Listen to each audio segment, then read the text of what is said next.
Heroes are made by the paths they choose, and not the power they are graced with.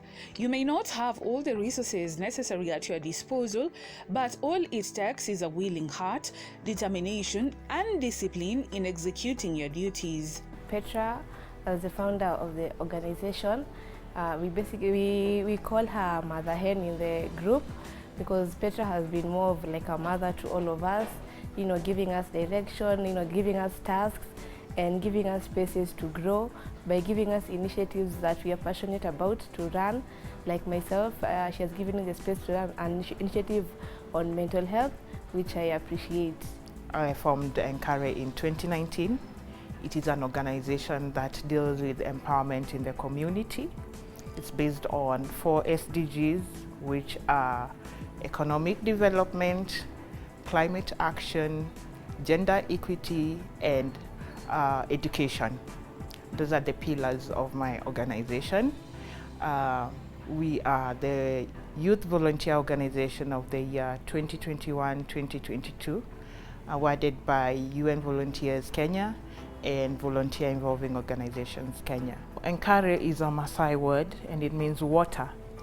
OLTAU is also a Maasai word and it means heart. So our logo and the name itself, it stands for, number one, the water stands for continuity. Anything that we do has to be continuous. We don't take part in projects that are just for the current, for the now. So for us, our deeds are good deeds, sustainable deeds that flow from one heart to the next. ENKARE has evolved in terms of mission, vision, and values. So currently, or the one vision, one value that we can say we have carried across is empathy.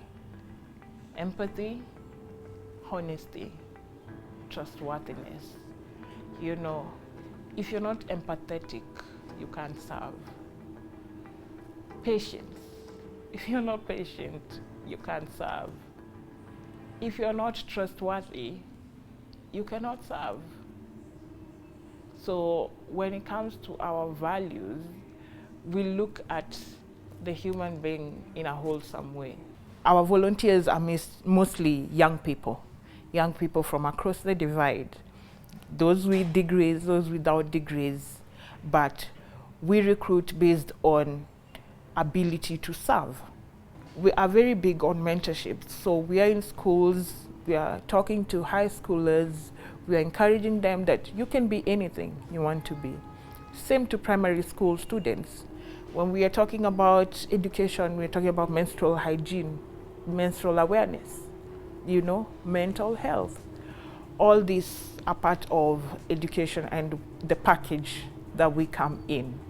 So when it comes to youth as well, civic education, just the recently concluded elections, courtesy of National Youth Council and IEBC, we were on the ground sensitizing the youth. What is it that you can ask from your member of parliament? What is it that you can ask from your governor? Do you know the mandate of the governor? Do you know the mandate of the MP? There are things that you're asking for from your governor that you should be asking your MP. Do you know that? When it comes to gender equity and equality, or empowerment as a whole, we look at empowering both genders, because we realized for the longest time there's a disparity. Yes, there are so many things that the girl child is going through, but we have neglected the boy child in the process. When you're talking about menstrual hygiene, you don't put boys on the side, which is something that very many people get shocked. When we go on the ground, we say, yes, we want the boys there. I'll give you a very practical example.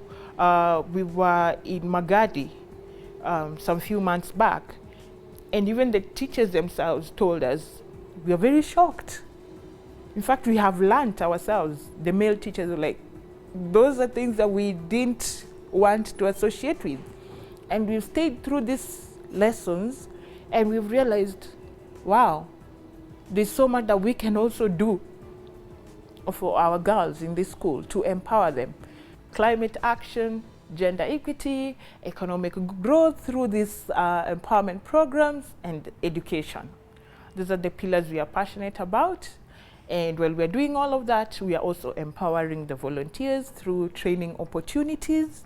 We link them to training opportunities. We've had a training by Nairobi Hospital, and the training actually happened right here. They were taught on first aid.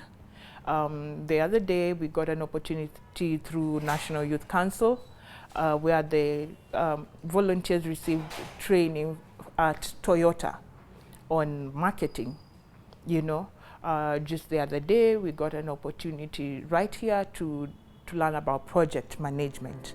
So in as much as these youth are out there serving, we also make sure that they are also growing. There is a Swahili saying that goes, ukiona vyaela ujue vimeundwa, simply translating to what contributing factors have shaped Petra's life. Growing up, I was the weird girl. I was a very weird girl. First and foremost, I was really tall. Really tall. By the time I was in grade 2, I think I was almost taller than my teacher. I was a really tall, weird girl with a gap between her teeth. So I was just a socially awkward girl. There was no defining me. And then I'm a lefty. So first and foremost, the teacher used to beat me thoroughly to stop using the wrong hand. And I was the kind of girl that would speak out. Why are you hitting me? Why? I'm the kind of girl that would challenge. I would not just accept things the way they are. My experiences have shaped the person that I have become. The challenges that I've gone through as a youth have transformed my way of thinking, and I feel like I need to do something to make sure that another young person doesn't get to go through the challenges that I've gone through as a person.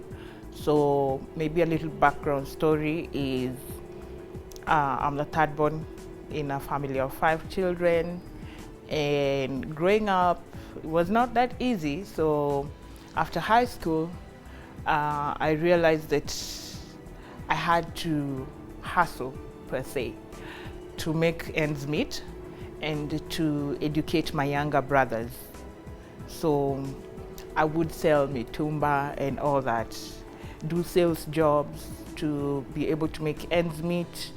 And when my brothers were done with their education, as a person who's really passionate about education, I really wanted to go back to school, but I didn't have a means of going back to school. So eventually I ended up getting a partial scholarship, and I really struggled to get the other half of my school fees. But eventually I went to university, and I realized that there's so much that I can do for the society and for fellow youth, to just get to create for them opportunities. While I do that, I also get to serve the community as a whole. So the organization and the whole idea of starting an organization that serves the community was somewhere in my mind, but it wasn't that clear. But getting to go to university and having my lecturers tell me, you know, you're very vocal, there's so much that you can do, you know, you're very outgoing, you know, having lecturers that believed in me and they pushed me. And they would tell me, Petra, go and do this, Petra, go and do this. That is where I realized, number one, my leadership skills, and 2, my ability to change the society, because the projects that I started working on, they had roots in university. And I realized that, wow, volunteerism can do a lot for this country. And from there, I learned, I polished my skills, and with the degree that I got equipped in sociology and conflict and peace studies, I realized that there's so much that I can do to impact the society. I need to first and foremost implement what I have been taught, you know? And as I grew and finished campus, that was in 2018, by the time I was finishing campus, it was quite clear that my calling was towards the youth and community empowerment. It's a calling. I'm one person that gets irritated when I see things that are not done, yet I can do. You know, I'm a firm believer in being the change you want to see. So for me, I'm not the kind of person that's going to sit down and, for example, see this place is really dirty and say, okay, I will wait for the leaders to, or the people that are responsible to come and do the cleanup. Petra knows the value of working with others, and surely it has been of great value and has taken her where she could not go by herself. So maybe I can just give you a brief of some of the organizations that we're partnering with. One of them is American Spaces. That's where we are right now. And they give us this space for free to get to hold our activities. And for example, with American Spaces, we saw the opportunity to empower young people who are in high school. So currently the program that we have running here right now is an empowerment program that we began in April this year. And what we are doing is the volunteers are empowering these high school kids with skills on coding and 3D. You know, these are kids who are talented, you know, who gets to nurture their talents. We are currently running a coding and 3D animation program for high school students during their long holiday currently. So we train them every single day, Monday to Friday, from 9 a.m. to 1 p.m. This is to give them skills that they can apply even outside of the high school, and to also keep them busy, because this is a very long holiday, and if they just stay with nothing to do, this is when you find other stories usually come up. So that's what we're doing at the moment. I'm responsible for taking up the coding bit of the workshop. So my job is to introduce these high school kids to web development, what the web is all about, and how to build amazing websites, and really so that they can have an interest in technology and how to build cool stuff. The future is digital. The current is digital as well. So we believe as an organization that this is a skill that is going to go beyond us. So that is why we have a need to transfer these skills from one generation to the next generation. Aside from American Spaces, we've partnered with Vince Plastic. Vince Plastic is an organization that does recycling of plastic. And what they do is collect plastics from the different areas, and the young people that collect the plastic from the different areas get to come and sell them to Vince. And this plastic is recycled, because I remember at the beginning of the interview I told you that we're very passionate about climate action. It is our responsibility to change the society that we live in. We get to involve our volunteers in Nairobi, we have volunteers in Mombasa, we have volunteers in Kisumu. So we believe this is a very important step in encouraging young people to be conscious of their environment, to take care of their environment, and be the change that they want to see. So that's Vince as a partner. We've also worked with the National Youth Council, and we are still currently working with National Youth Council in the formulation of the National Youth Policy for the country. So we have just concluded the drafting of policies for 27 counties, and we were honored to be the organization that was allowed to handpick youth from these counties to be a part of this process, because we cannot say that we are giving youth a voice and youth don't get to talk about matters that are affecting them. We also work with national UN Volunteers Kenya, and UN Volunteers has been very strategic in our growth, because they bring us on board when it comes to their projects.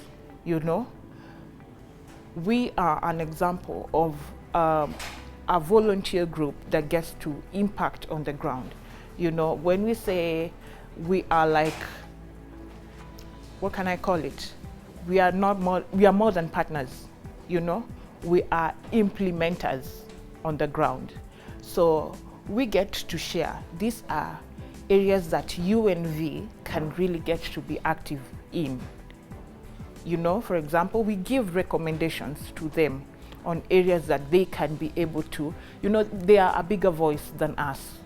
So we can get to share with them and tell them, you know, this is an area that you can get to grow the youth. This is an area with regards to volunteerism that you can get to grow people from this particular region. So we are very grateful because we have been working with them for like 3 to 4 years. And we are happy because when we look back, we look at young people who have gotten opportunities through these volunteer platforms. We also work with people with disability. We actually don't like using the term people with disability. We just look at them as people who are differently abled, you know, and we realized that for the longest time they have been marginalized. And the motto of ENKARE is humanize. Humanize just means be humane in everything that you do. At the top of it all is child protection. That's a cause that we are really passionate about. And we've realized that children who are different abled go through a lot. Their parents go through a lot. So we've had empowerment programs, number one, for the parents. So amongst these empowerment programs, we have had soap making. You know, if a parent can be able to sustain themselves, then they won't have a need to lock the child in the house because of their disabilities. If they can be able to do something with their hands, soap making, you know, cake making, you know, and these are things that get to earn you money, you know, from where you are. You can make soap. You can make cake using a jiko, you know. These are basics that you have at home that can enable you to earn a living, you know.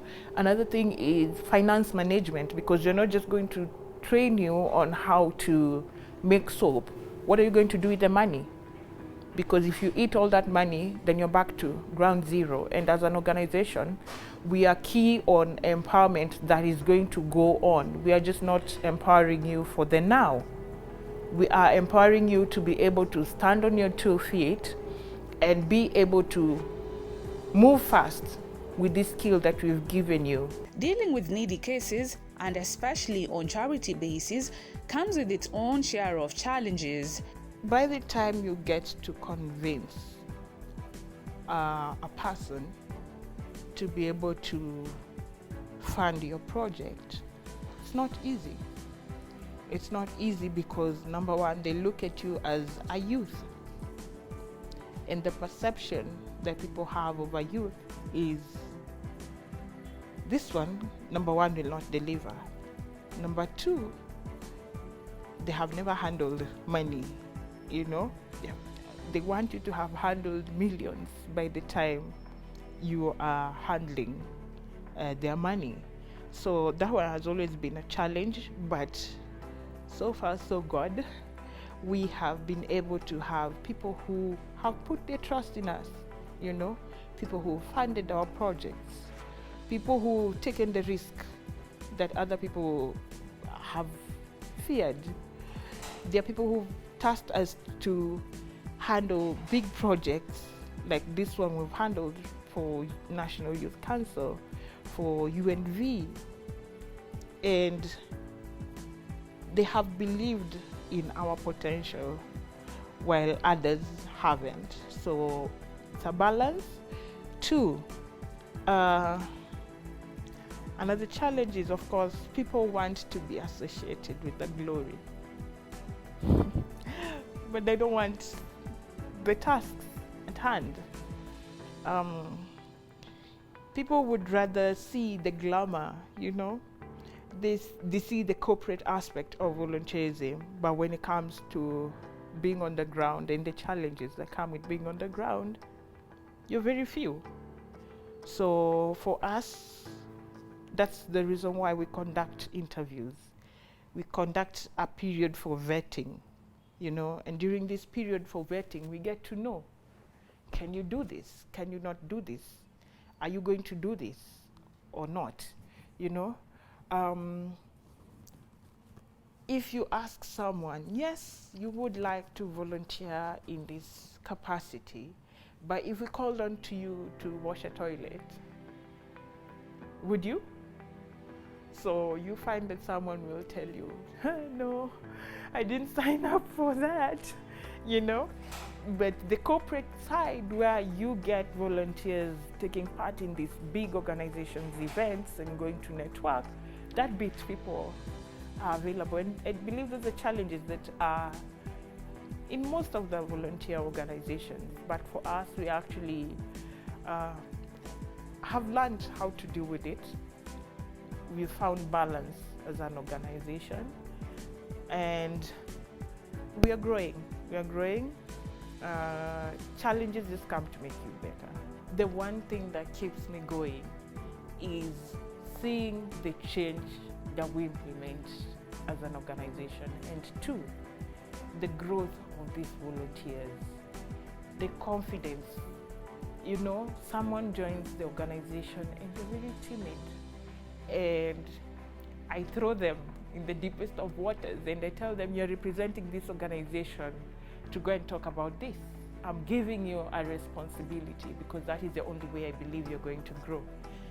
And of course they're shy at first, but 2-3 times and they tell me, wow, I didn't know I was this good in this. This beauty's hard work is not in vain. She has seen the fruits of her hard work, and she has received awards of acknowledgement of her commitment to impact society. We were honored to be the Volunteer Organization of the Year 2021-2022. I got to win the award of Youth Volunteer of the Year, and I believe it's a beautiful thing to be acknowledged for what you do. It came as a shock. It came as a shock because I didn't expect it, but it feels good, and it has opened so many doors because people look at you as a credible organization. Once you have been acknowledged and people are seeing you on the pages of UN, like, oh, okay. So it's helped even open doors for us that we didn't think.